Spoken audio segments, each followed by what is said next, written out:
The meeting between Mark Kern and Mike Morhaime has finally been scheduled. At the same time, the meeting between the Nostarius dev team and Blizzard has also been scheduled. Welcome to one more World of Warcraft Legacy/Vanilla discussion video. My name is TheSparrowsJourney, and today we have great news. So Mark Kern confirmed himself that he is meeting with Mike Morhaime, the current Blizzard's director, which will happen next week on Thursday. So after that, we should have, hopefully, good news. Obviously, we need to keep our hype down. This is something that is not still confirmed. And even if it happens, we don't know how it will happen. What are the conditions? How are the servers prepared? And what are their intentions for the future? At the same time, Nostarius dev team confirmed that they have their meeting scheduled with Blizzard as well, in the Blizzard headquarters in Irvine, the start of June. I actually mentioned in a previous video that they would all meet with each other, but no, they're gonna have two different meetings. Mark usually is very honest and very open about what happens in this movement, so I'm pretty sure after Mark's meeting with Mike, we will have some feedback,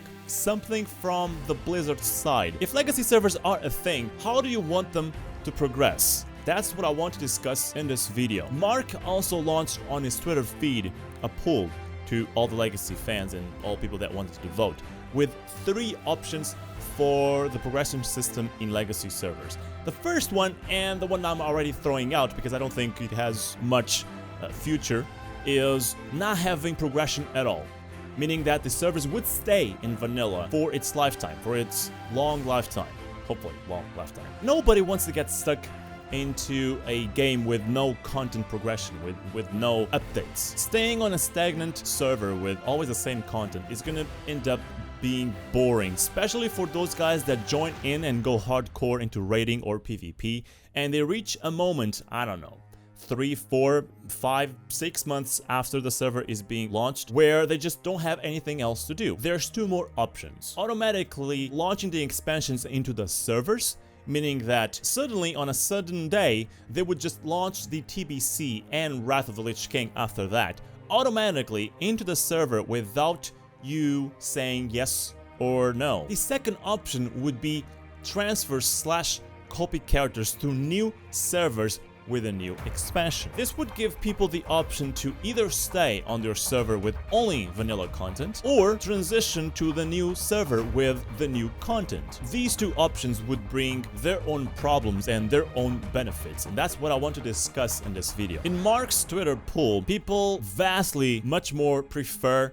manual copy/transfer servers, and I can see why. That way, people that don't want to play the new content can stay on their own server with any of the changes of the new expansion, and you are still pleasing the other guys that want to play the new expansion because you allow them to transfer their characters to the new server and experience the content there. There is a big problem, which is it would probably split the server's population. One could be overcrowded and the other one could be completely empty, destroying the experience of vanilla in the previous server. This is certainly a problem that you don't have in the automatic updates to the legacy servers if they were a thing, because the population would always still be the same, the server would always still be the same, but with new content, with a new expansion. If a guild is working towards an objective, the guild is working all together. If one guild didn't reach the end content in vanilla, I would say that all people consisting that guild won't want to go to the new content before they finish that content, unless they just choose to skip it entirely. What I mean with this is, if guilds are splitting up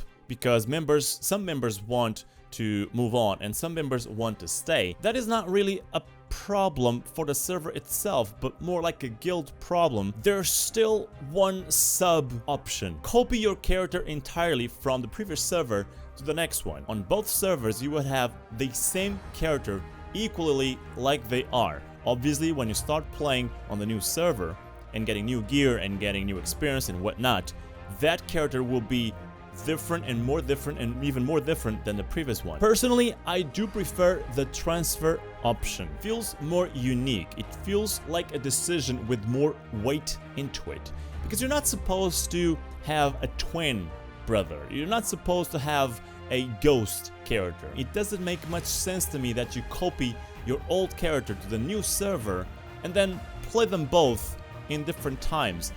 Would you even have time for that. Now, I do see the interest in finishing all the vanilla content if you haven't and you still want to transfer because your whole guild wants to do it.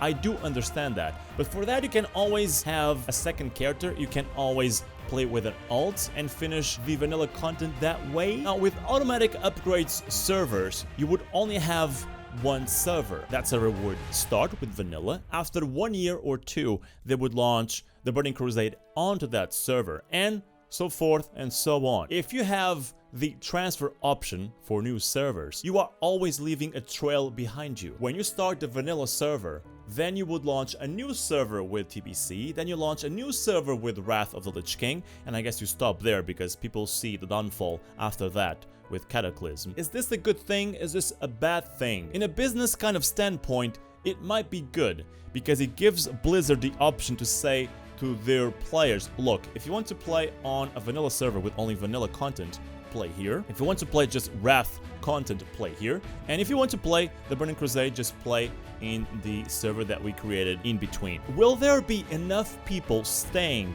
in the previous servers to keep them alive, to keep them active? Would you start playing in vanilla? Would you start playing in Wrath or even the Burning Crusade? If you started on the Wrath of the Lich King server, would you go back and play on the vanilla? No matter what's decided, I do think and feel that the best way to start the legacy servers are by launching just vanilla servers. Would you stop at Wrath of the Lich King or would you continue to something like Cataclysm? Because a lot of people, and with good reason, see that the downfall of the World of Warcraft was Cataclysm. Hold on. With something like the legacy rules. Without all the crap, would you play it or not? Or should they stop in Wrath of the Lich King? Would you rather have automatic upgrading servers? Or would you prefer a server with copy characters that copy your character from vanilla server, legacy server, to a second server, which would be TBC, and then Wrath of the Lich King? The third option would be